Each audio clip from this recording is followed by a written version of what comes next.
നാമം ജപായനം പുണ്യം നിരുപമദീപാങ്കുരം പോലെ സ്വരശ്രുതിലയവരമതുലം ദീവാങ്കണം മോക്ഷസംഗീതസാരം നീളും വഴിത്താരയിൽ ജീവതാരം മന്ത്രാലാപം മായാവിൻ നിൻ പ്രസാദം. ദീപം ദീപം ദീപം.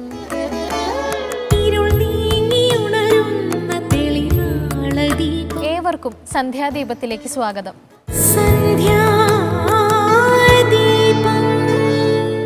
ഗണപതിക്ക് 2 ഭാര്യമാരുണ്ടെന്നാണ് സങ്കല്പം, ബുദ്ധിയും സിദ്ധിയും.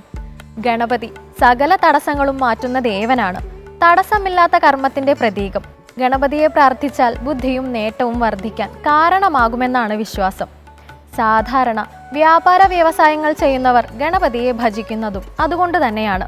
ജപിക്കുമ്പോൾ കൃത്യമായ എണ്ണത്തിൽ ജപിക്കണം, അല്ലെങ്കിൽ യാതൊരു ഫലവുമില്ല.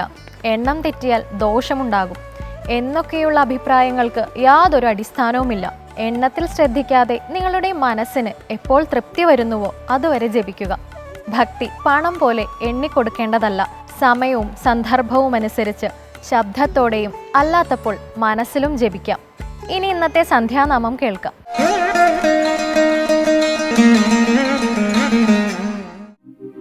സൗപർണികാമൃത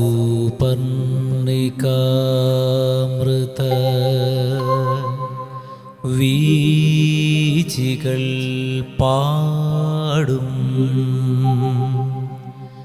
നിന്റെ സഹസ്രനാമങ്ങൾ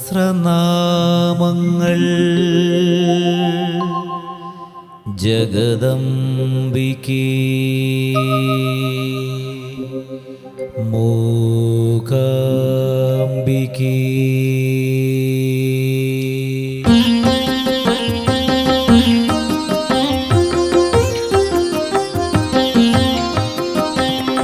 സൗപർണികാമൃത വീചികൾ പാടും നിന്റെ സഹസ്രനാമങ്ങൾ പ്രാർത്ഥന തീർത്ഥമാടും എൻ മനം തേടും നിന്റെ പാദാരവിന്ദങ്ങളമ്മേ ജഗദംബികേ മൂകാംബികേ. കരിമഷി പടരുമേ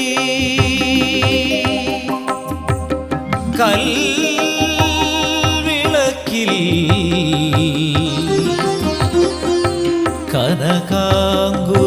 കനകാങ്കുരമായി വിരിയേണം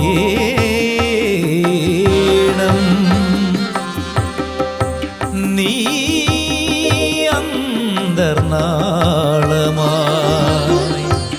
തെളിയേണം.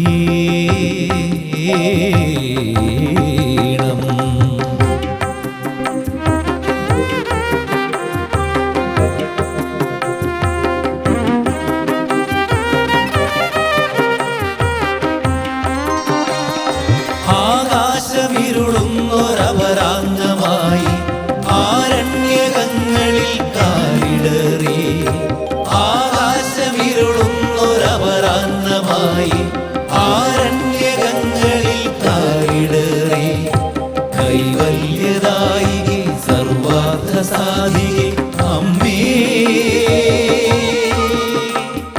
സുരവന്ദിനേ. സൗപർണികാമൃത വീചികൾ പാടും നിന്റെ സഹസ്രനാമങ്ങൾ പ്രാർത്ഥന തീർത്ഥമാടും എൻ മനം തേടും നിന്റെ പാദാരവിന്ദങ്ങളമ്മേ ജഗദംബികേ മൂകാംബികേ. സ്വരദളം പൊഴിയുമീ മൺവീണയിൽ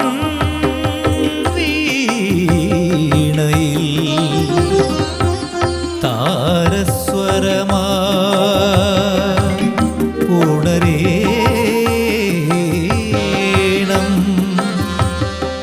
നീ താരാപ പദങ്ങളിൽ നിറയണം.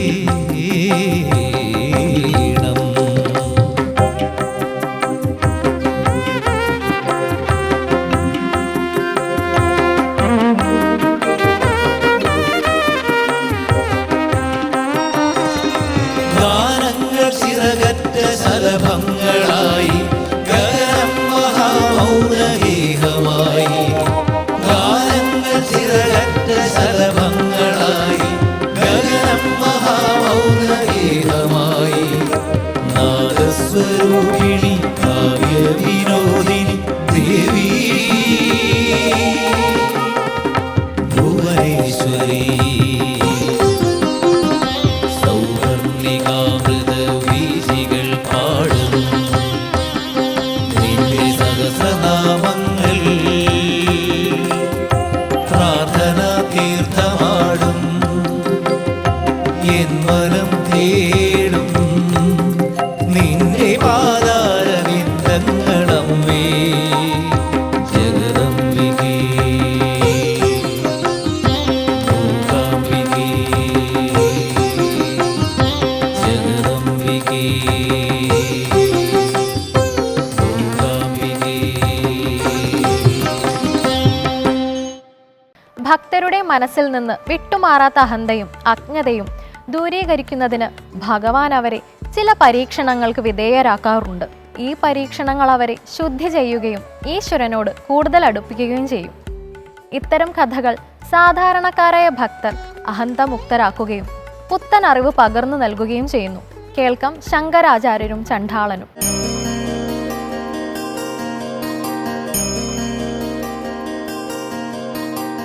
എല്ലാവർക്കും ഹൃദയം നിറഞ്ഞ നമസ്കാരം. കഥേമമ്മയുടെ ഇന്നത്തെ അധ്യായത്തിലേക്ക് എല്ലാവർക്കും ഹാർദമായ സ്വാഗതം. ശങ്കര ഭഗവത്പാദരെ കുറിച്ച് എത്രയൊക്കെ പറഞ്ഞാലും അദ്ദേഹത്തിൻ്റെ മഹത്വം തീരുന്നില്ല. ആചാര്യൻ എന്നുള്ള ശബ്ദം കൊണ്ട് ഓരോ ഗ്രന്ഥങ്ങളിലും നമ്മൾ ആചാര്യൻ എന്നുള്ള ശബ്ദം എവിടെയൊക്കെ കാണുന്നോ അവിടെ പ്രത്യേകിച്ച് ഏത് ആചാര്യൻ എന്ന് എടുത്തു പറഞ്ഞിട്ടില്ലെങ്കിൽ ആ ആചാര്യ ശബ്ദം കൊണ്ട് ഉദ്ഘോഷിക്കുന്നത് ശങ്കര ഭഗവത്പാദരെയാണ് എന്നാണ് കാഞ്ചി പെരിയാവ് പറഞ്ഞിട്ടുള്ളത്. ബാക്കിയുള്ള ഏത് ആചാര്യന്മാരാണെങ്കിലും അവരുടെ പേര് അതിൻ്റെ കൂടെ ഉണ്ടാവും. വെറും ആചാര്യൻ എന്ന് മാത്രമാണ് പറഞ്ഞിട്ടുണ്ടെങ്കിൽ അത് ശങ്കര ഭഗവത്പാദരാണ് എന്നാണ്. അത്ര മഹത്വമുള്ള മഹാദേവൻ്റെ അംശാവതാരമായിട്ടുള്ള ഒരു മഹാത്മാവാണ് അദ്ദേഹം. അദ്ദേഹത്തിൻ്റെ ജന്മം നമ്മുടെ കേരളത്തിൻ്റെ പുണ്യം കൊണ്ട് ഇവിടെ കേരളത്തിലാണ് ഉണ്ടായത് എന്നുള്ളത് നമുക്കും അഭിമാനിക്കാവുന്ന ഒന്നാണ്. അദ്ദേഹത്തിൻ്റെ പ്രയത്നം കൊണ്ടാണ്, ഞാൻ പറഞ്ഞിരുന്നു പലതവണ കഥേമമ്മയിൽ തന്നെ നമ്മൾ പരിചയപ്പെട്ടിട്ടുണ്ട്, സനാതനധർമ്മം എന്ന് നമ്മൾ ഇന്ന് വിളിക്കുന്ന ഈ ധർമ്മം പല മതങ്ങളായിട്ട് വിഘടിച്ച് നിൽക്കുകയായിരുന്നു. വിഷ്ണുവിനെ ആരാധിക്കുന്നവരുടെ വൈഷ്ണവ മതം, ശിവനെ ആരാധിക്കുന്നവരുടെ ശൈവമതം, ശാക്തേയമതം, ഗാണപത്യമതം, ഇങ്ങനെ നിരവധി മതങ്ങളായിട്ട് ഭിന്നിച്ച് നിന്നിരുന്ന ഹിന്ദു സമൂഹത്തെ അദ്വൈതം എന്നുള്ള ഒറ്റ ആശയം കൊണ്ട് ഒറ്റ മാലയിൽ കോർത്ത മുത്തുപോലെ മനോഹരമായിട്ടുള്ള ഒരു ധർമ്മാക്കി മാറ്റി ഇന്ന് നമ്മളെയൊക്കെ സ്വാഭിമാന ഹിന്ദു എന്ന് വിളിക്കപ്പെടുന്ന രീതിയിലേക്ക് മാറ്റാൻ ആ മഹാത്മാവ് ഈ കേരളം തൊട്ട് അങ്ങ് കാശ്മീർ വരെ സഞ്ചരിച്ചതിൻ്റെ പാത, അതിൻ്റെ ചരിത്രം നമ്മൾ മനസ്സിലാക്കേണ്ടതായിട്ടുണ്ട്. അദ്ദേഹം ഉള്ളതുകൊണ്ടാണ് നമുക്ക് ഇന്ന് അഭിമാനിക്കാനും ഹിന്ദു എന്നുള്ളൊരു ബോധം നമ്മളുടെ വരുന്ന തലമുറയ്ക്ക് പോലും ലഭിക്കാനും പോകുന്നത്. അതുകൊണ്ട് തന്നെ ആ ശങ്കര ഭഗവത്പാദരെ സാഷ്ടാംഗം നമസ്കരിച്ചുകൊണ്ട് ഇന്നേ ദിവസം അദ്ദേഹത്തിൻ്റെ ചരിത്രത്തിൽ ഏറ്റവും കൂടുതൽ വിശേഷതയോടുകൂടി പറയുന്ന ശങ്കരാചാര്യരും ചണ്ഡാളനും എന്നുള്ള കഥ നമുക്കൊന്ന് അനുസ്മരിക്കാം. ശങ്കര ഭഗവത്പാദർ സർവജ്ഞപീഠം കയറാൻ പോകുന്നതിന് തൊട്ട് മുമ്പായിട്ടാണ് ഈ കഥ നടക്കുന്നത് എന്നാണ് സങ്കല്പം. അദ്ദേഹം കാശിയിലായിരുന്നു ആ സമയത്ത്. കാശിയിൽ അദ്ദേഹത്തിൻ്റെ സ്നാനം കഴിഞ്ഞ് വിശ്വനാഥനെ തൊഴാനായിട്ട് അദ്ദേഹം ക്ഷേത്രത്തിലേക്ക് ശിഷ്യന്മാരുടെ ഒപ്പം സഞ്ചരിക്കുകയായിരുന്നു. അദ്ദേഹം സഞ്ചരിക്കുന്ന വഴിക്ക് എതിർവശത്തായിട്ട്, അദ്ദേഹത്തിൻ്റെ വിപരീത ദിശയിലായിട്ട് ഒരു ചണ്ഡാളൻ എന്നുള്ള ശബ്ദം കൊണ്ട് അർത്ഥാക്കുന്നത് ശ്മശാനത്തിലൊക്കെ ശവശരീരങ്ങളൊക്കെ ദഹിപ്പിക്കുന്ന ആളുകളെയൊക്കെയാണ് പൊതുവിൽ ചണ്ഡാളൻ എന്ന് പറയാറുള്ളത്. പൊതുവെ നീചജന്മമായിട്ട് നീചജാതിയായിട്ടൊക്കെ അക്കാലത്ത് വ്യാഖ്യാനിക്കപ്പെട്ടിരുന്നൊരു ജാതിയായിരുന്നു ചണ്ഡാളൻ്റേത്. ആ ചണ്ഡാളൻ അല്ലെങ്കിൽ ആ ചണ്ഡാള വിഭാഗത്തിൽപ്പെട്ട ഒരു വ്യക്തി കയ്യിലൊരു മദ്യത്തിൻ്റെ കുപ്പി അല്ലെങ്കിൽ മദ്യത്തിൻ്റെ കുടം, ഒപ്പം തന്നെ അദ്ദേഹത്തിന് ചുറ്റും ഒരു 4 വേട്ട നായ്ക്കൾ, കയ്യിൽ വലിയൊരു ദണ്ട്, ഇതൊക്കെ പിടിച്ചുകൊണ്ട് അദ്ദേഹം അട്ടഹസിച്ചുകൊണ്ട് എതിരെ വരുന്നതാണ് കാണുന്നത്. ഈ സമയത്ത് ഭഗവത്പാദർ അങ്ങനെ മുന്നോട്ട് നടക്കുന്നുണ്ട്. അദ്ദേഹത്തിൻ്റെ മുമ്പിൽ ശിഷ്യന്മാരുണ്ട്.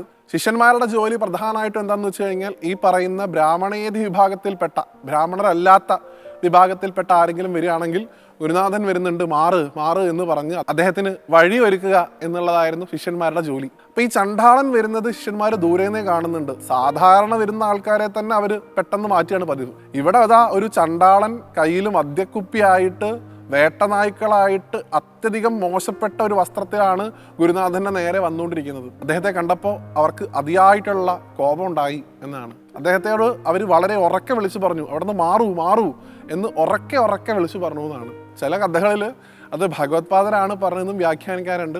പക്ഷെ ഒരിക്കലും നമുക്ക് അദ്ദേഹത്തെ അപമാനിക്കുന്ന തരത്തിലുള്ള ഒരു കഥകളും ഇനിയുള്ള സമൂഹത്തിൽ പ്രചരിപ്പിക്കാൻ പാടില്ല എന്നുള്ള ബോധ്യം എനിക്കുള്ളത് കൊണ്ടാണ് ശിഷ്യന്മാരാണ് അങ്ങനെ പറഞ്ഞത് എന്നുള്ള വ്യാഖ്യാനം ഞാനിവിടെ എടുത്ത് പറയുന്നത്. എന്തു തന്നെ ആയാലും അദ്ദേഹത്തോട് മാറാൻ പറയുന്നു. അപ്പോൾ ആ ചണ്ടാളൻ എന്ന് പറയുന്ന വ്യക്തി ഒരു തരത്തിലുള്ള കൂസലും ഇല്ലാതെ അദ്ദേഹം അവിടെ തന്നെ നിലയുറപ്പിച്ചു എന്നാണ് തൻ്റെ ഈ വേട്ടപ്പട്ടികളുമായിട്ട്. അല്പം ഈ ശങ്കര ഭഗവത്പാദർ അദ്ദേഹത്തിൻ്റെ അടുത്തെത്തിയ സമയത്ത് ഭഗവത്പാദരോടായിട്ട് ചണ്ടാളൻ ചോദിക്കുകയാണ്, അല്ലയോ സ്വാമി, അങ്ങ് ജ്ഞാനിയാണല്ലോ, അങ്ങ് സർവജ്ഞപീഠം കയറാൻ പോവുകയാണെന്ന് അടിയൻ അറിയണ്ടായി. അങ്ങയുടെ ശിഷ്യന്മാർ എന്നോട് മാറാൻ ആവശ്യപ്പെടുന്നു.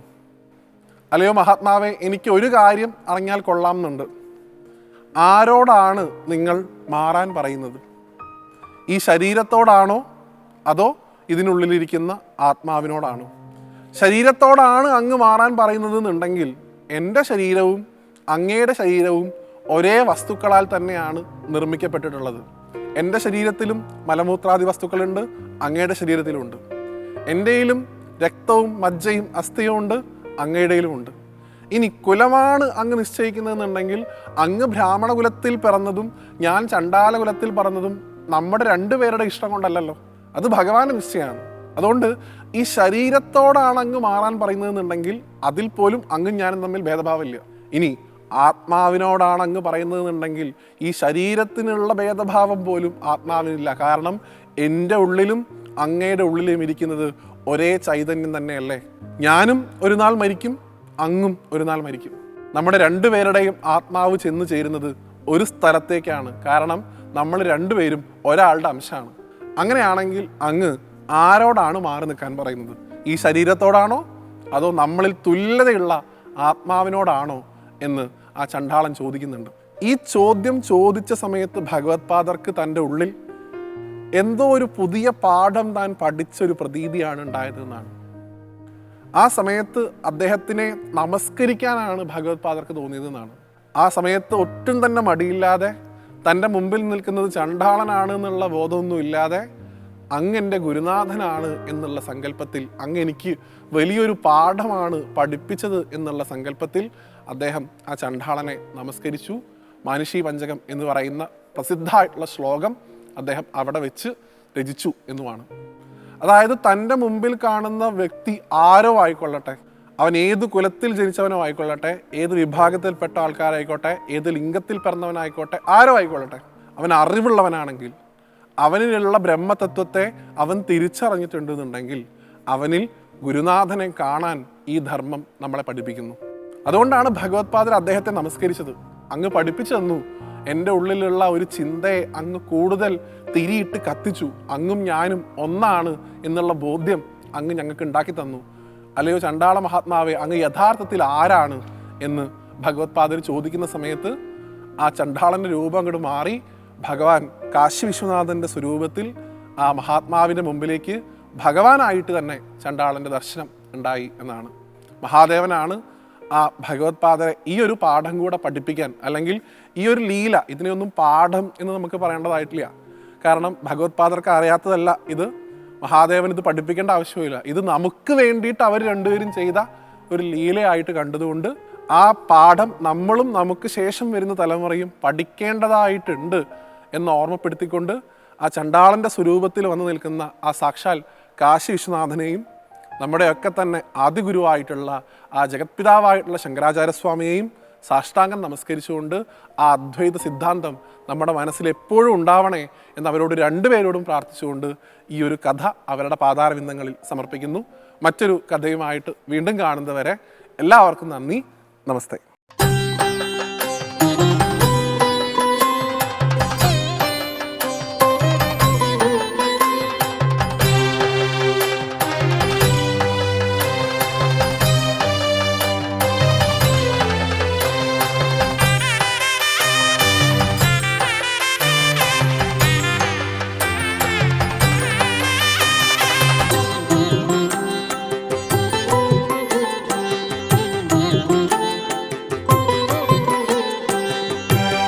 ഇത് പാൽക്കുളങ്ങര ദേവീക്ഷേത്രമാണ്.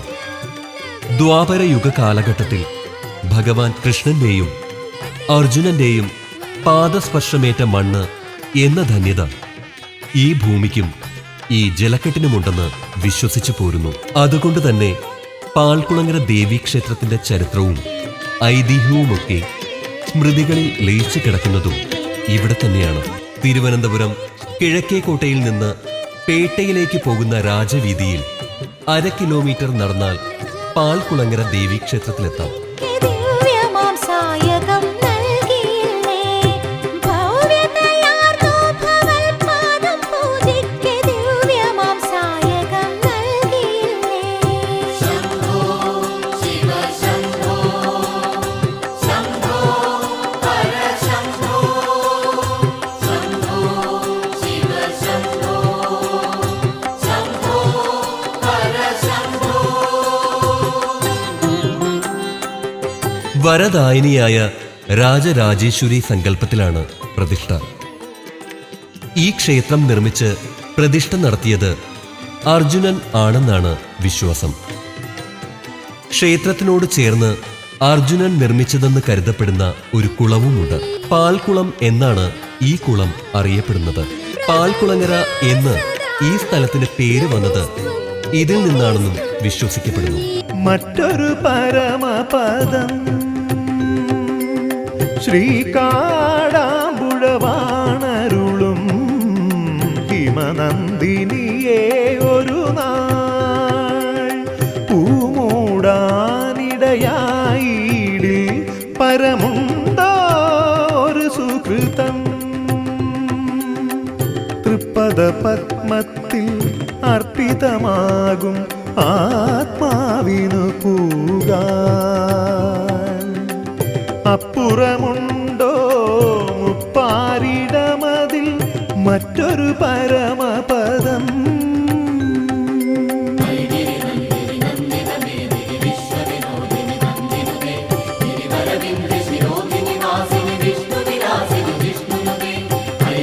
കുടിയിരുത്ത് ഉത്സവമാണ് മറ്റൊരു പ്രധാന ഉത്സവം.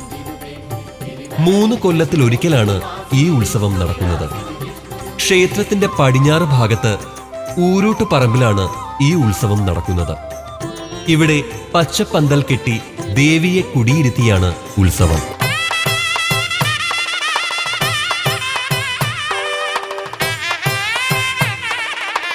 എട്ടാം ദിവസം വൈകുന്നേരം ദേവിയെ തിരിച്ച് ക്ഷേത്രത്തിൽ എഴുന്നള്ളിക്കുന്നു. ഈ ദിവസങ്ങളിൽ ദേവീ ദർശനം നടത്തുന്നവർക്ക് സമൃദ്ധിയും ഐശ്വര്യവും ആയുരാരോഗ്യവും ഉണ്ടാകുന്നു. ഇതൊരു കാലം തപസിൽ മേവും അർജുനനിൻ നേറും ചിത്തം മിഴിപാർത്തിടവേ ഉരുകിയ ദേവീതേ പാർത്ഥൻ നെയ്തൊരു അമ്പുകൾ തന്റെ നാഥനെ മൂടിടവേ തൃക്കൺ കൊണ്ടവ പൂവുകളാക്കി രമിക്കും ദേവീതേ. പാൽക്കുളങ്ങര ദേവീക്ഷേത്രത്തിനുള്ളിൽ ആര്യമതപ്രകാരമുള്ള പൂജാവിധികൾ അനുഷ്ഠിക്കുന്നു. എന്നാൽ ഊരൂട്ടുപറമ്പിലെ പച്ചപ്പന്തലിൽ ദേവി കുടികൊള്ളുമ്പോൾ ദ്രാവിഡ രീതിയിലുള്ള തോറ്റമ്പാട്ട് മുതലായവകൾക്ക് പ്രാധാന്യം കിട്ടുന്നു. ഈ ഉത്സവ നടത്തിപ്പും രീതികളും കാണുമ്പോൾ നൂറ്റാണ്ടുകൾക്ക് മുൻപ് തന്നെ ഇവിടെ സമത്വ സാഹോദര്യ മനോഭാവങ്ങളും പരാജയപ്പെടാത്ത ജനാധിപത്യ രീതികളും നിലനിന്നിരുന്നു എന്ന് അനുമാനിക്കാം.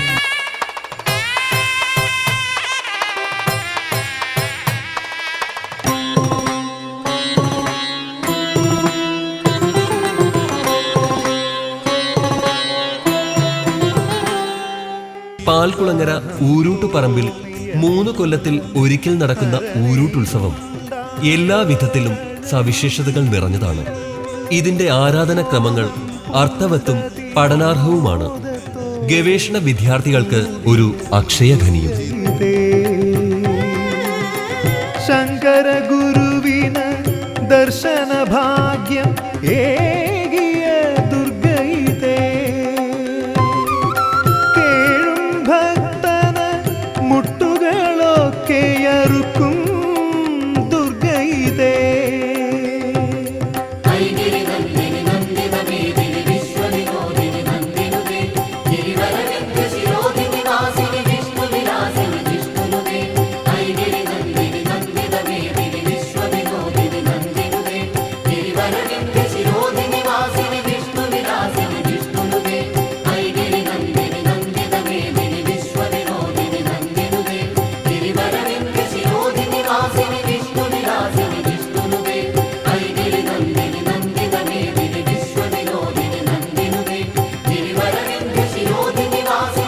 പുലർച്ചെ 4:30 പള്ളി ഉണർത്തൽ.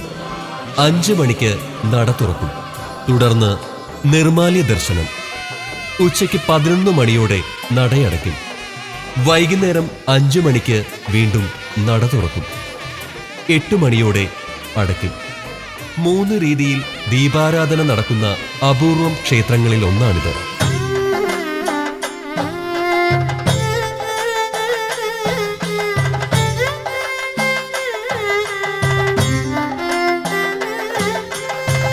മംഗല്യവാരിധി ശ്രീ പാർവതി. മറ്റു ക്ഷേത്രങ്ങളെ അപേക്ഷിച്ച് പൂജാരീതികളിൽ വേറെയും മാറ്റങ്ങളുണ്ട്. ദേവിയുടെ പ്രധാന ഉത്സവം മീനഭരണിയാണ്. മാർച്ച് 12 മുതൽ 21 വരെയാണ് ഈ ഉത്സവം നടത്തുന്നത്. ഉത്സവ സമയം ക്ഷേത്ര ദർശനം നടത്തുന്നവർക്ക് 1 വർഷം ദർശനം നടത്തിയ ഫലമാണ് ലഭിക്കുന്നത്. അതുകൊണ്ട് തന്നെ ഈ സമയത്ത് കേരളത്തിലെ വിവിധ സ്ഥലങ്ങളിൽ നിന്ന് ദർശന പുണ്യം തേടി ഭക്തർ ഇവിടെ എത്താറുണ്ട്. മംഗല്യവാരിധി ശ്രീ പാർവതി. പൂമൂടി നിൽക്കുന്നു ഈ പ്രകൃതി. എല്ലാം മറന്നു മുന്നിൽ നിൽക്കവേ ഭൈരവി. ചൊല്ലുവാൻ വയ്യല്ലോ മമ നിർവൃത്തി.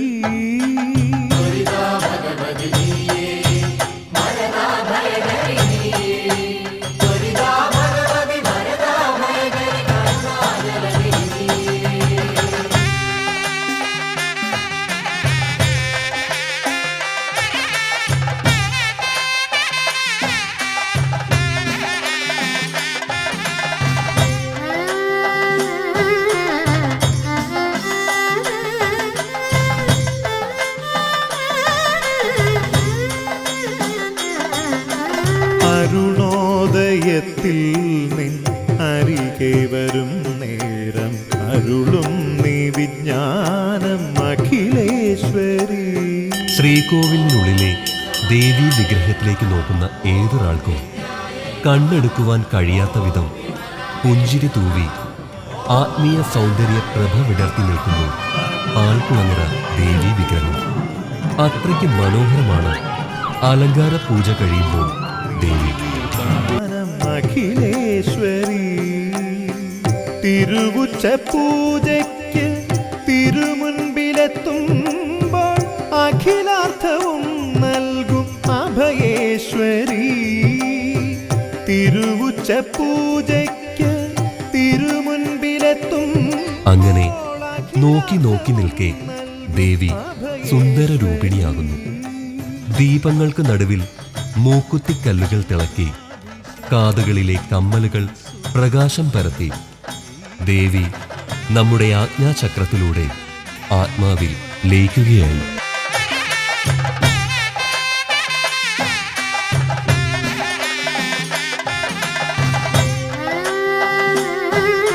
പിന്നീട് ദേവിയും നമ്മളും മാത്രമാകുന്ന ഒരു ആത്മീയ പ്രപഞ്ചമാകുന്നു ഈ അന്തരീക്ഷം. അപരാഹ്ന നേരത്തു മിഴി പാർത്തിടും ഭക്ത ഭവദുഃഖമാറ്റും നീ ഭുവനേശ്വരി. മനുഷ്യന്റെ ദുഃഖത്തിനു കാരണം ആഗ്രഹമാണ്. താൻ പൂർണ്ണനല്ലെന്ന ചിന്തയാണ് ഓരോ ആഗ്രഹങ്ങൾക്കും പിന്നാലെ മനസ്സ് പായാൻ കാരണം. ഭൗതിക നേട്ടങ്ങളിൽ മാത്രം മനസ്സ് വെച്ച് അവ നേടിയെടുത്തതുകൊണ്ട് മാത്രം ഒരിക്കലും ഒരുവന് പൂർണ്ണശാന്തി നേടാനാകില്ല. ഇന്നത്തെ സന്ധ്യാദീപം ഇവിടെ അവസാനിക്കുന്നു. ഏവർക്കും നന്ദി.